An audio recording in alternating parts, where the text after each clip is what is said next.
Hi.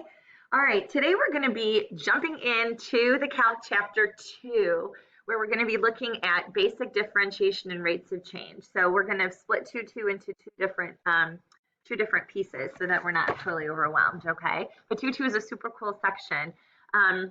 So when we did chapter 11 in the pre-calc book, what we did is we used our limit definition to find derivatives. So remember that the limit definition that we used was that as h goes to 0, we take the limit of f of x plus h minus f of x all over h. And so when we had these different functions that we were taking the derivative of, we had to find f of x plus h, we had to subtract f of x from it, factor stuff, divide by, you do all these crazy things, right? Well, you guys, we have done this enough, right? It's time for some shortcuts, all right? So in this section and in the next several sections, we're going to learn some different differentiation rules. And these differentiation rules allow us to find derivatives without direct use of the limit definition. So these are now legal shortcuts that we can use. Yay, okay? So one of them is the constant rule, and that's that the derivative of a constant function is 0. So if c is a real number, then d dx of c is 0, okay? So any constant. Remember that a constant, the derivative is the slope of the function, right? And when you think about a constant function, its slope is 0, right? Y equals 2, the slope is 0. That's going to be true for any constant value, for any constant function, okay? Another one that's really cool is the power rule, all right? And after all the work that we did, you're going to love the power rule. The power rule says that if n is a rational number, then f of x to the nth is differentiable, and the derivative of x to the n is going to be n times x to the n minus 1. So it's like you pull the power down as a coefficient, and then you remove 1 from the exponent, okay? When we simplify these and when we use derivatives to help out, to help us simplify, remember that the qualities of a simplified form are going to be the absence of negative exponents and to combine like terms. So those are two important characteristics of simplified form, okay? Now, when we find the derivatives, remember that there are a lot of different ways that we could notate the derivative. So I'll just put, recall there are lots of legal notations for the derivative. You could have dy dx, you could have y prime, you could have f prime of x, you could have df dx, etc. So there are a lot of different ways to write the notation, okay? They're all fine. Okay, I might mix it up a little, we'll see. All right. So let's find the derivative if possible.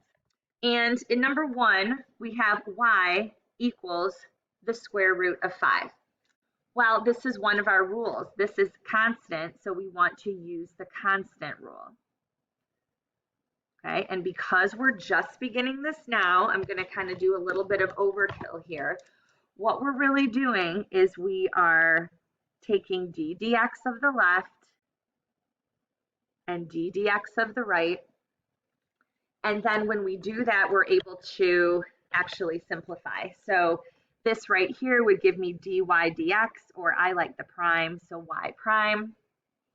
And we know that when we take the derivative of a constant, that that's going to be 0. So here my y prime is 0. In number 2, we have s of t equals the square root of t. Remember how annoying that was before? Well, now we can use the power rule, but let's rewrite using exponents. Okay, so let's rewrite using exponents, and that would mean that s of t would be t to the 1/2, right? That's what a square root is. So let's differentiate, which means we're going to take d dt of both the left and the right-hand side. And then we can use the power rule to help us out now that we have a power on that variable t. So the derivative of s of t we can rewrite as s prime of t. And now we can use the power rule. We have t to the 1/2. The 1/2 exponent we're going to bring up front as a coefficient. And now we have that variable t, and we're going to take 1 away from 1/2, which is negative 1/2. And let's get rid of the negative exponent. And so our s prime of t would have 1, and then in the denominator, we could have it as 2 root t. Okay, and again, we don't have to rationalize, I know, okay? But that's how we could write s prime of t is 1 over 2 times the square root of t, because if we move that t, 1 over t to the 1/2 would be the square root of t. How about number 3, f of x equals x cubed? Well, this is one where we can use the power rule because we have a variable raised to a specific power. What we want to think about doing is taking the derivative of both sides, and let's see what we end up with here. This would give me df dx. I was using f of x, or you could use f prime. Again, I'm just varying it a little bit. And then I'm going to bring the exponent as the coefficient, and then take the variable and subtract 1 from the exponent for the new exponent, and that's 3x squared. Isn't that lovely? I love the power rule. Let's do number 4. F of t equals 1 over t squared. You guys, in order to use the power rule, you have to bring the numerator up to the top. So here's just a little note that you must bring the numerator. You must bring the variable in the denominator up to the numerator.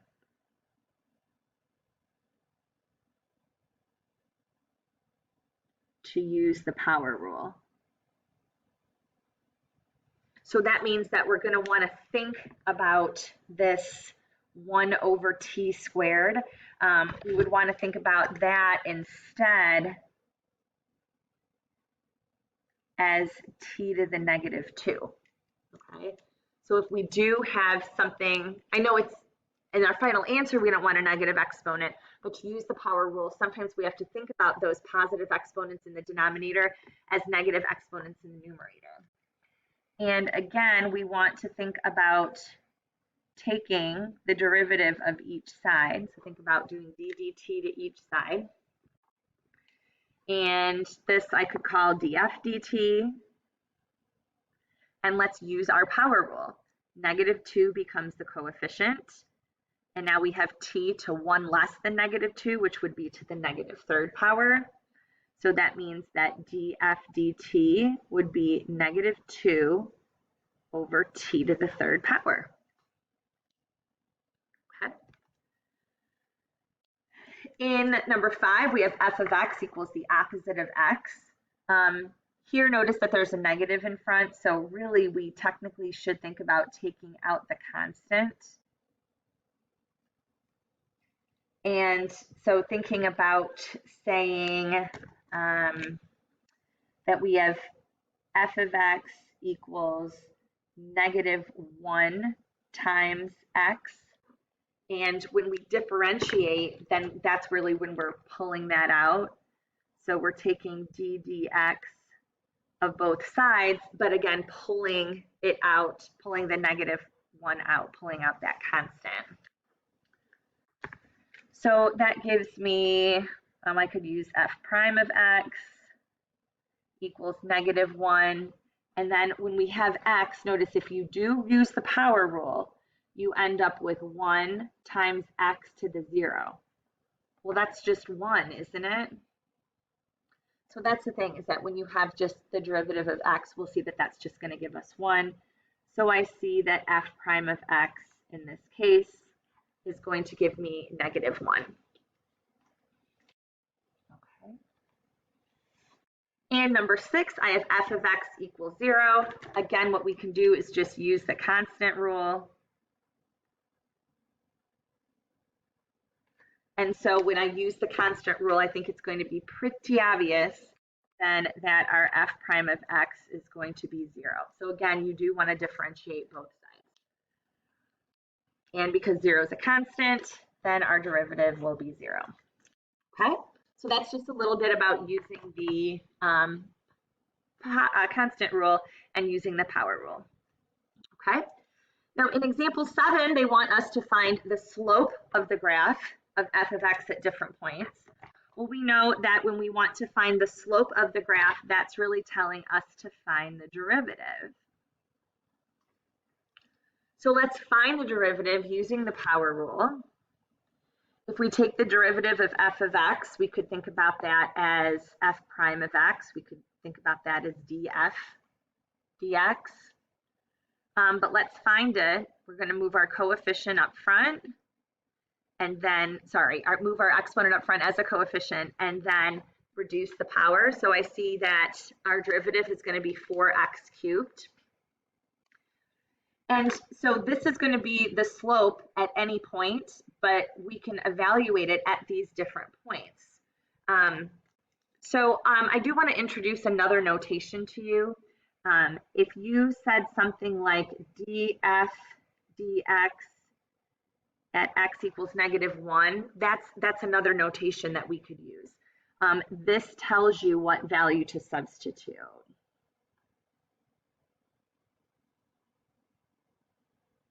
Okay, so here's a new notation to add to your toolbox.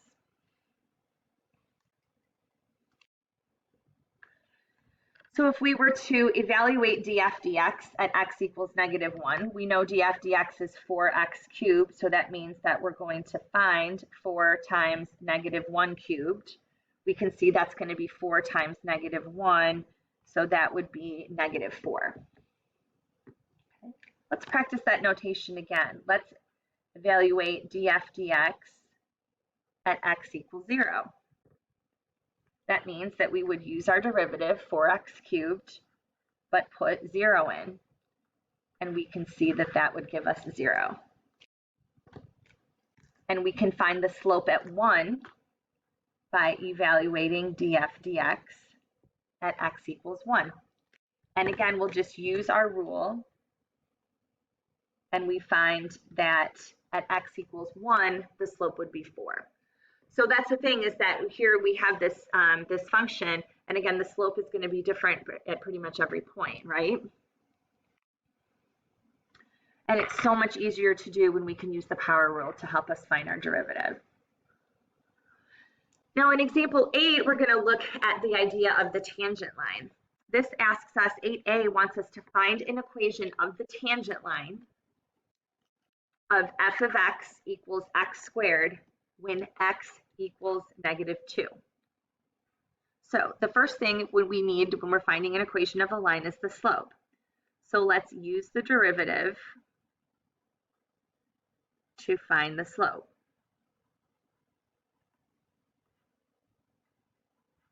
So f of x equals x squared. So f prime of x using the power rule is going to be 2 times x to the first, or just 2x. Okay, looks good. Okay, the second thing we can do is we can find the slope at this specific point. And this wants us to find it when x is -2. So let's find the slope when x equals -2. So we can find f prime of negative 2. That gives me 2 times negative 2. So f prime of negative 2 is negative 4. So that's the slope of the tangent line at that specific point. But we want the equation of the tangent line. So let's find the point on the graph where that's the case. So let's find the point on the graph where that tangent line would cross through by finding f of negative 2. Since it's going to be tangent at that point, it's going to have to like just touch at that point. So where on the graph is that going to be? So f of negative 2 would be negative 2 squared, which would be 4. So that tells me that negative 2, 4 is a point on the graph. That is also a point on the tangent line. Okay. And so the last thing we can do is we can write the equation. Remember, it's going to go through the point to negative 2, 4 with a slope of negative 4. And I always like you to use point slope form. Y minus y1 equals m times x minus x1. So y minus 4 equals negative 4 times the quantity x plus 2. Now this point slope form is called Taylor form, which you'll use a lot more next year. But I know a lot of you guys would rather put it in slope intercept form. So to do that, you just distribute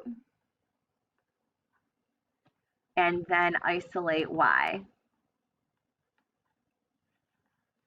Okay, so I'm fine. I'll tell you what form it's in. The text may turn it into general form.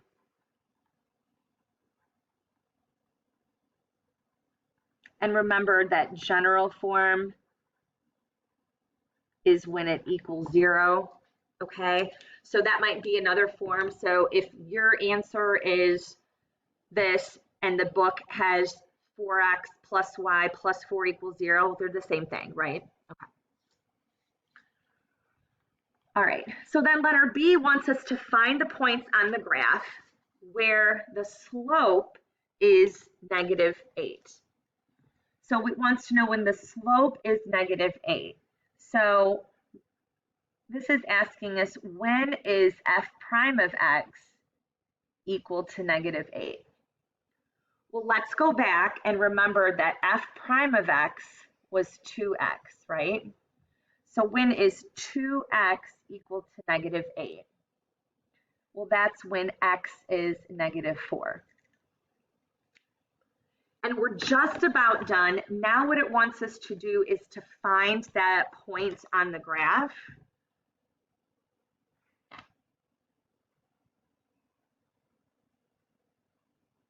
So to find the point on the graph, let's evaluate f of negative 4. So f of negative 4, remember our rule was x squared, so it's going to be 4 squared, so that's 16. So that means that at the point negative 4, 16 is when the slope is 8. Oh, negative 8, sorry. Okay, so it's that point when our slope is negative 8. Okay, so it's a fun little mix of doing some of the derivative stuff along with some algebra. So now let's look at some other rules. One is the constant multiple rule. This is pretty intuitive, that if f is differentiable and c is a real number, then c times f of x is also differentiable. And what you can see is that, we can pull out that multiple in order for us to get the value. Okay. So you can just pull out a scalar multiple, and you can also combine the constant multiple rule and the power rule as well. Okay. So in these examples, let's use the constant multiple rule and find the first derivative. Remember that when we have simplified form, we're going to not have any negative exponents and we're going to combine like terms, okay? And remember, you must bring up the factors in the denominator to the numerator in order to use the power rule. So let's look at letter A. We have y equals 2 over x. Well, in order to use the power rule, I'm going to need to bring this up. And so I'm going to have 2x to the negative 1. And so again, I can use the constant multiple rule in addition to the power rule by differentiating both sides, but pulling out that 2 as a multiplier and then taking the derivative of y and then taking the derivative of x to the negative 1.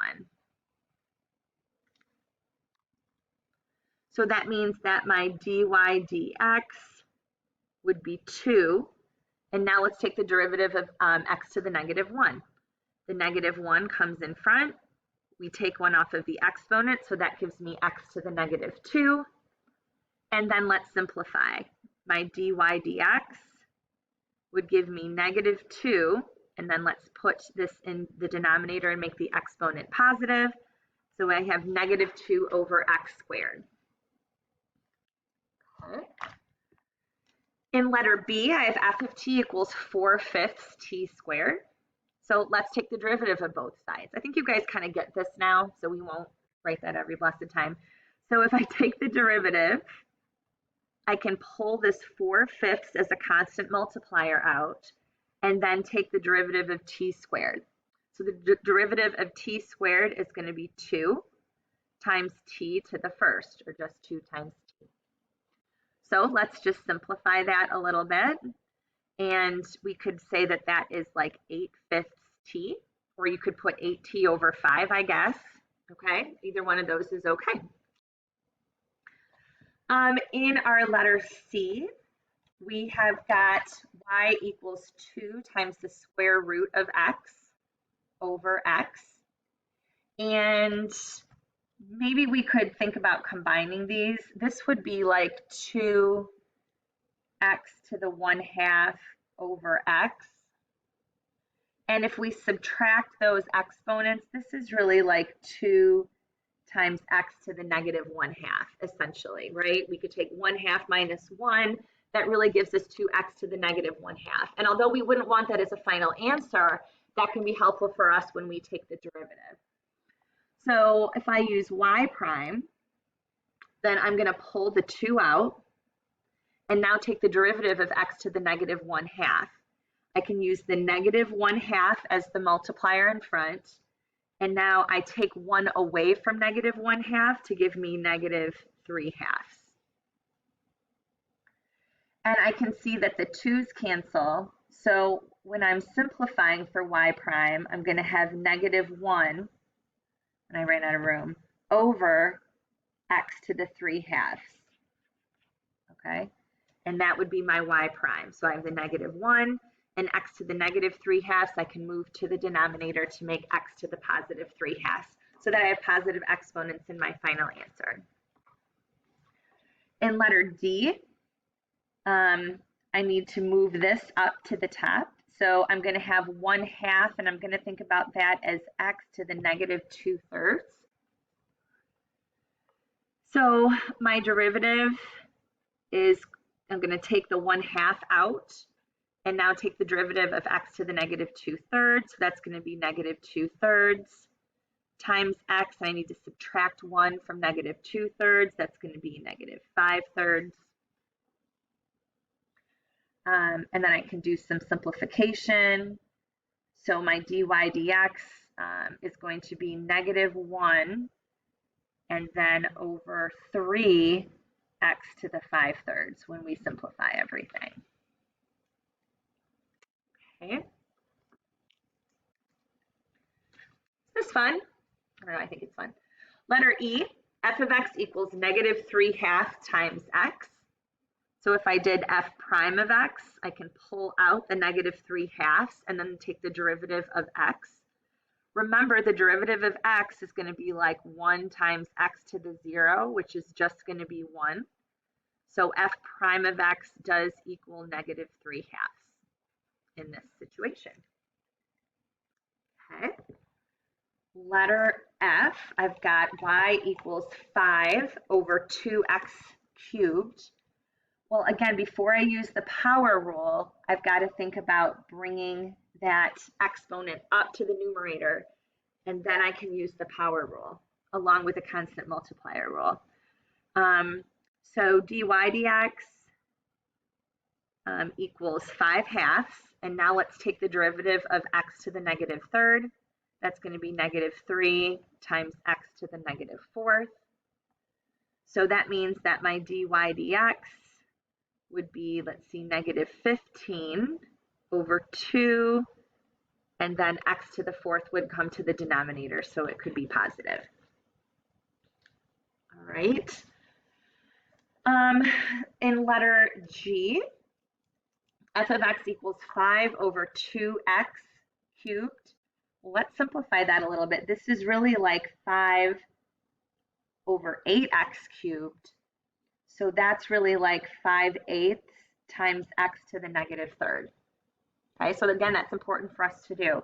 So if we were to take the derivative, maybe you want to call this df dx, I could take out the 5/8 as a multiplier, and then let's work on the derivative of x to the negative third, negative 3 times x to the negative fourth. And so we can see that df dx would be negative 15 over 8 x to the fourth. Again, just manipulating it to get rid of the negative exponents. Letter y, we've got 7 over 3x to the negative 2. So if we bring that up, that's like 7/3 times x to the positive 2, isn't it?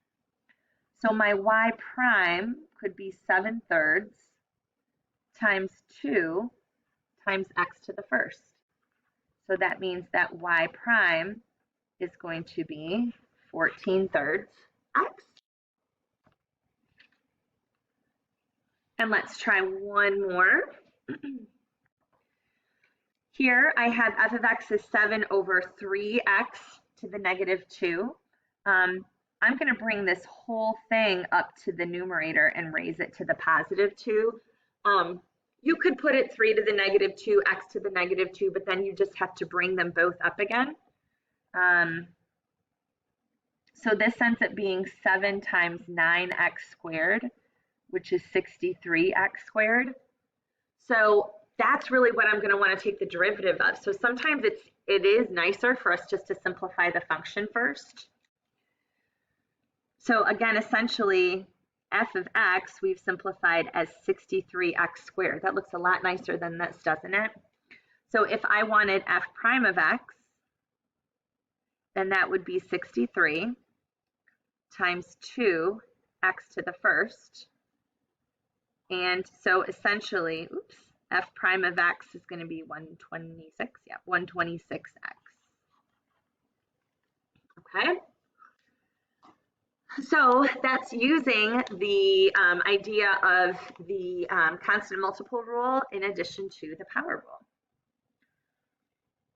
Well, remember that derivatives are related to the idea of the limits, right? And so remember that when we had the sum of two limits, you could break those up. The same is true when we have the sum and difference of two functions and we're taking the derivative. If we want the derivative of f of x plus g of x, then we can just take f prime of x plus g prime of x. The same is true if we were going to be subtracting. And of course, this can be extended to any finite number of functions. It's not just when we're adding two things. It could be more than that as well, okay? All right, so we're going to use the sum and difference rule and then find the first derivative. Again, just highlighting that we're going to get rid of any negative exponents and we are going to combine any like terms for a final answer. Now in letter A, I have f of x equals x cubed minus 4x plus 5 divided by x. Now you might say, well, what am I supposed to do because we haven't divided anything yet? And there is a quotient rule that we'll learn eventually, but sometimes the quotient rule isn't the best thing for us to use. Sometimes revising the equation or simplifying the equation in some way, like we did in letter I, can be very useful.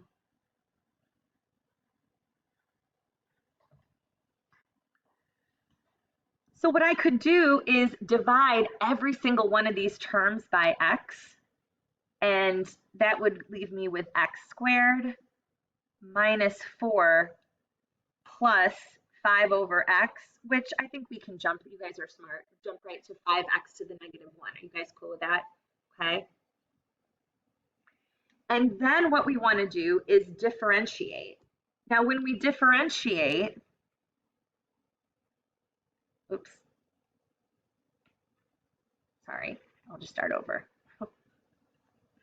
If I'm taking d dx of this f of x,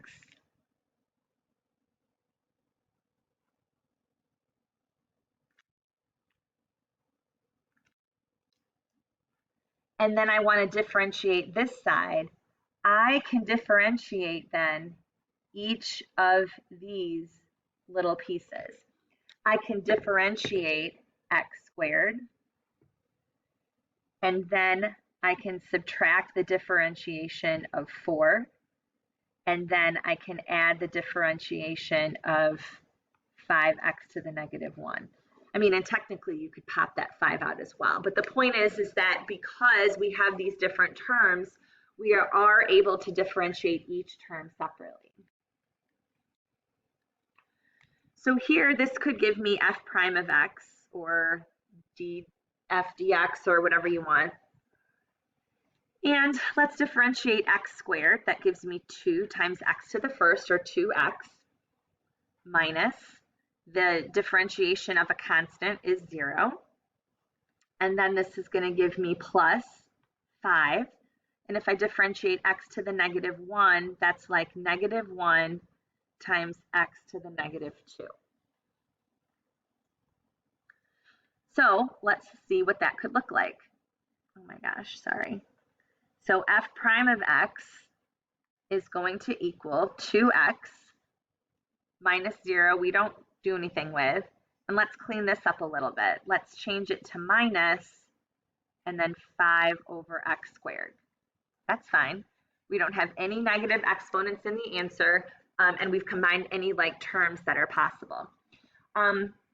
Sometimes people will write it as one fraction. So because it was given, especially as one fraction, maybe you multiplied and made a common denominator. And you could also write it as 2x cubed minus 5 over x squared. That would also be acceptable. That's fine as well. Okay.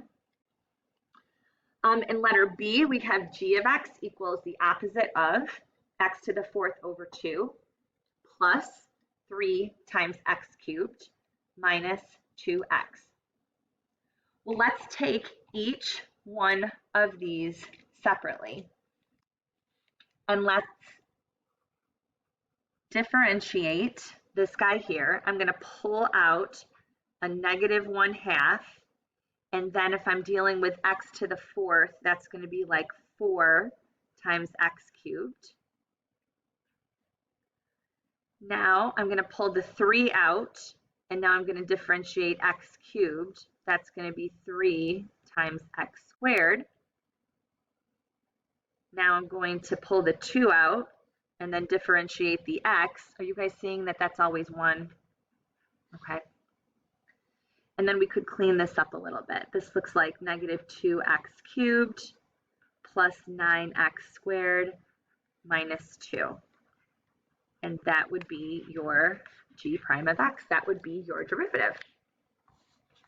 Okay? Much faster than doing all those difference quotients, huh? Oh, no. All right, so let's use these rules. We're going to do one more for today. Let's use these rules to find the derivative of f of x equals x cubed minus 12x squared plus 36x minus 16. And then we're going to compare the graph of f of x with f prime of x, which we'll do, okay? And then we're just going to take some, see if we can notice anything special about that. That will be very interesting going forward, that you're going to want to know at some point in your life, okay? If you take calc. All right, so this again wants us to find the derivative of f of x equals x cubed minus 12x squared plus 36x minus 16. Well, let's do it.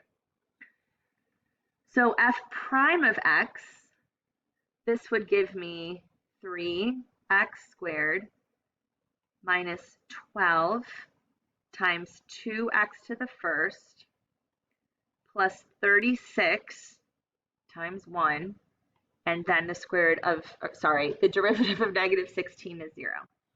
So that means that my f prime of x would be 3x squared minus 24x plus 36. So there's the derivative. Okay. So let's graph this.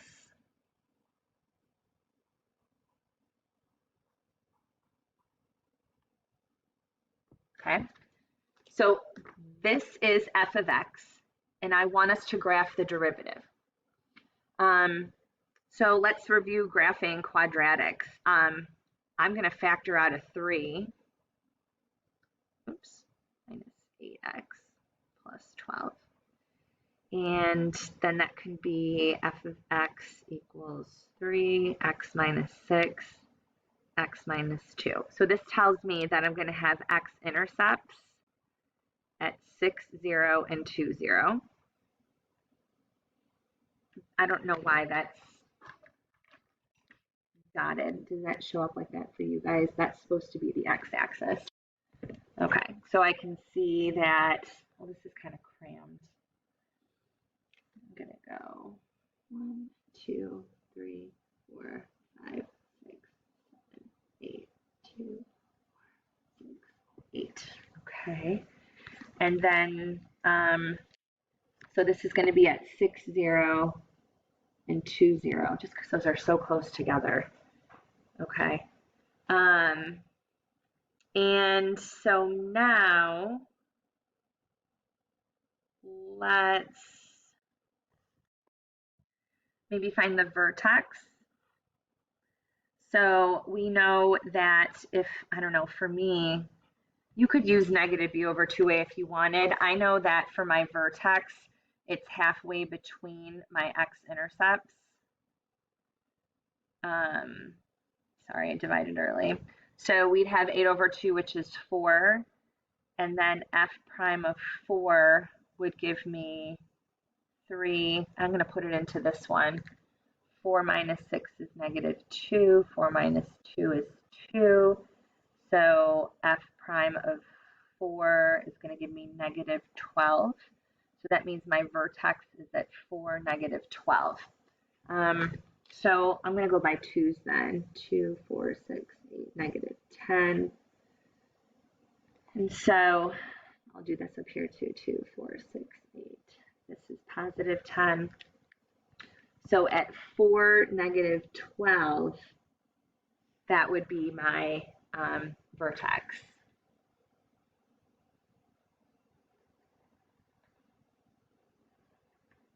Okay.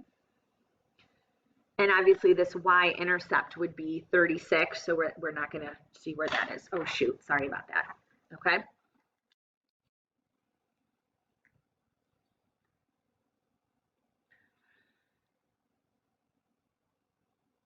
So now I want us to compare, this gets exciting in my opinion. Let's compare the graph of f of x with this graph, which is, again, this is f prime of x, okay? So this is f of x, and this is the graph of f prime of x. Let's compare the graphs and see if you notice anything special about them. Let me give you guys a minute to take a look at those and see if you notice any relationships about f of x and f prime of x. Think about things like slopes, zeros, maxes, mins, increasing, decreasing. Think about that for a minute, okay? Okay, I paused.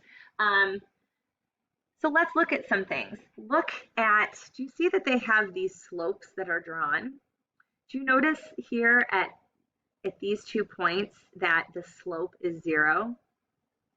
Again, that the slope of f of x is 0 at the x-intercepts of f prime of x. Doesn't that make sense? So that the slope of the tangent line of f of x is 0 at the x-intercept of f prime of x. And of course that makes sense because f prime of x represents the slope. But again, graphically now we can see that that is representative of an x-intercept. What about a 0 of f of x? Notice that one of our zeros of f of x was a vertex of f prime of x, right? So that's something that's interesting. That a 0 of f of x is a vertex of f prime of x. Now notice that doesn't always happen, but maybe there's something special about that 0 that is causing that to happen that we'll look at another time. What about when it's positive and negative? Okay. Notice that f of x is increasing up through 2. And do you notice that this graph is positive up through 2? And notice that it's also increasing from 6 on. And here it's increasing from 6 on. So something interesting is that f of x is increasing when x is less than 2 and when x is greater than 6. And that's when f prime of x is positive. Similarly, look, the function's decreasing when the derivative is negative. So f of x is decreasing, yes, has a negative slope, when x is between 2 and 6. And again, so that's when f prime of x is negative. So those are some interesting, I think, characteristics about the graphs. I wonder how many of those are always true, okay? But that is all I wanted to talk with you about for lesson 2.2a. I hope you've enjoyed these shortcuts. Next time what we're going to do is look at the derivative of sine and cosine functions and also this idea of instantaneous rate of change. Okay, thanks.